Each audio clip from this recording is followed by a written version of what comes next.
Over recent years, Bermondsey has become an up-and-coming area, which is well worth a visit. It's a very exciting area at the moment because there's been an enormous amount of development over the last 5 years.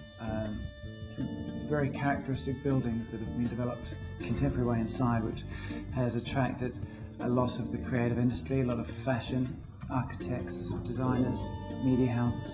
So it's a great street. One of the many bars and restaurants to open in the area is the stylish and contemporary Village East. The very building that we're in used to be a cloth factory and a warehouse after that. And there are a lot of conflicting styles of architecture within the street, some very, very old and some very, very new. And this is a classic example of two particular buildings that have been joined together that were once one building, but now externally are very, very different. So we have on one side a new modern build glass apartment block, and then contrasting next to that we have a very old listed antiques warehouse next to it.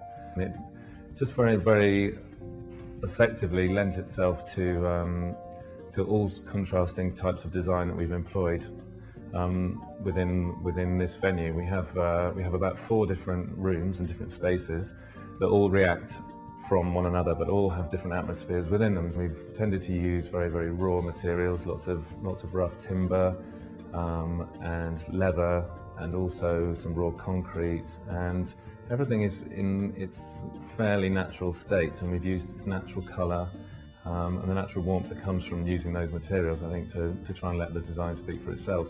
We have an open kitchen, so you get all the noises and the smells that come out of that.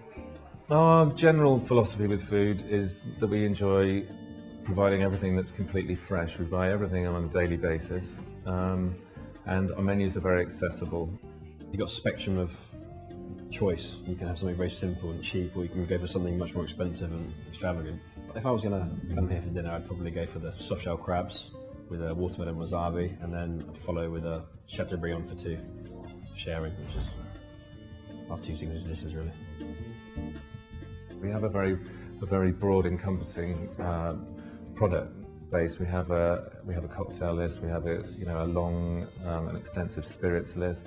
All of our cocktails are freshly prepared and got some very, very interesting flavours and tastes going on, as with our food. So I'd ask people to come down here and come at any time of day for something to drink or something to eat, somewhere where perhaps people can come to a destination and spend a whole evening, a whole period of a day with some friends, and not need to necessarily go and move anywhere else. Get everything that they want under one roof.